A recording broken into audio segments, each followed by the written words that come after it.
that's where I've been. Hunters drink slow, lovers drink thin. And before my eyes, lights on the floor. I've been here before. I've been here before.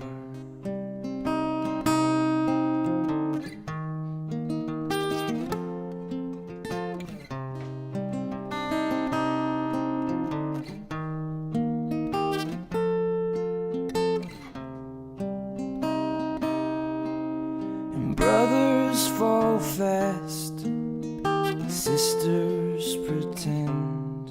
I take what I have, and nothing has been. The floor comes around, the clouds I return. Who have I been? Who have I been? I wish you the best.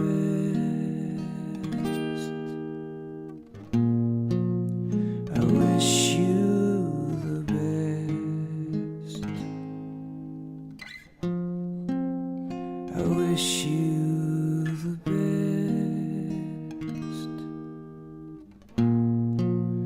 I wish you the best.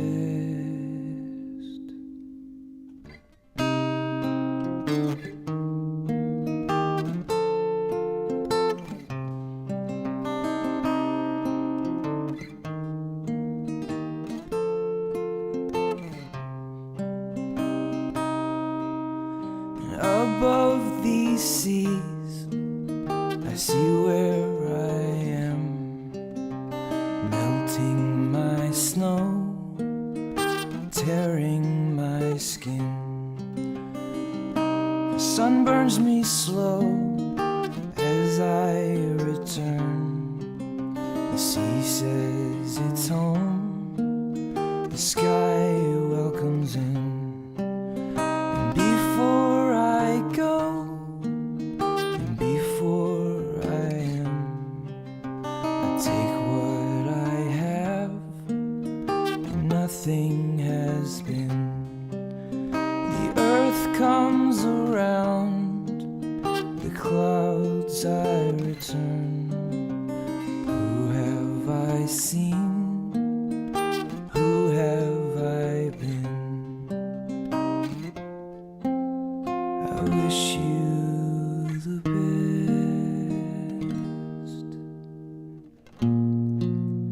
I wish you the best.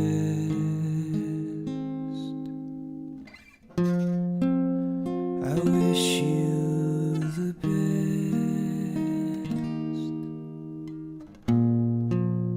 I wish you the best.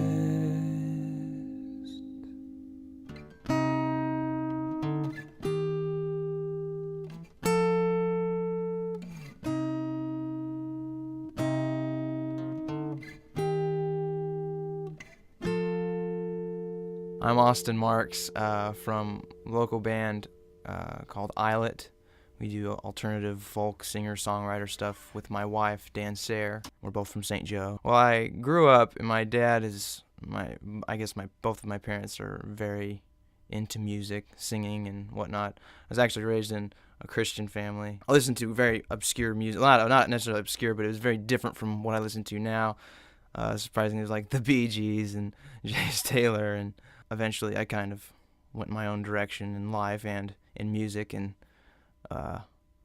came to appreciate Bob Dylan and those kinds of things. But from the get-go, I've always been interested in music. Just going through all the life changes, I've now come to this folk-focused type of music because I'm in love with Bob Dylan right now. But I mean, it's slowly changing, where I might go in a new direction because I've been listening more to Radiohead and John Hopkins, which is more instrumental, crazy, pretty, funky stuff. I was in this band called Osiren a while ago. I wrote music for that as well. It was this pop. What was it? It's hard to describe the sound. It's like pop, acoustic country almost, but I hated country, so I didn't want to ever call it country. But then I listened back to it, and it sounds like pop country stuff. But that was, I actually probably didn't really start playing in a community because I'm kind of a hermit. I didn't start playing until Osiren. I was probably around 16 or 17. That's the only other band I've been in other than Islet. Now with Islet, we're really trying. We just finished recording our first full-length album when we started out with an EP, but now we moved on to a 12-song album, which we're hoping will be released relatively soon. All the recording's done, all the mixing is done. We just need to get it mastered and printed. The goal is to get it within the next few months. We have a Kickstarter going on right now, which allows people to donate money toward the project. If that's successful, then it'll be released in May or late April. It's very different from our EP in that the EP was rushed. It was just, I'm not that pleased with it. It's a little too overproduced. This has a little more raw sound. I have some violin thrown in there, some banjo and mandolin. And with Dan Sayer's vocals thrown in there, it's very, very haunting folk, kind of folky sound. I tried to throw in some more upbeat songs because those aren't my forte. I'm normally just writing sappy, pretty stuff. I'm very pleased with what we have so far with this album called The Woe Dies. Well, the really cool thing about that I've learned with St. Joseph, and especially getting out of the church world, which is nice. I've met Colby Walters and Marcus Words. I get to see all these musicians who are talented. I'm like, oh wow, I didn't know these people existed in St. Joe. And then I start seeing all of these venues like Rendezvous, Cafe Acoustic. It really has made me open my eyes to, I guess St. Joe isn't this little podunk absent of any musical anything really. And it's actually very friendly to upcoming artists, and I like to get, since I'm more of a hermit, I'm kind of wanting to get more thrown into the world and being a part of the community, because like with Tuning Fork, awesome idea. It allows for us to get our names out, and it also allows for people to become more aware of what's going on around them so they can actually be involved, which is very promising. Each show we have, it seems to kind of skyrocket. Like, each show we have, it more people come, and I think that's mostly due to people like you guys at the Tuning Fork, and also just artists communicating and talking to each other and supporting each other, and it's really encouraging. Music is an amazing thing all my life, really, and how it's just helped me through however I perceive that song or perceive the lyrics and what it means to me.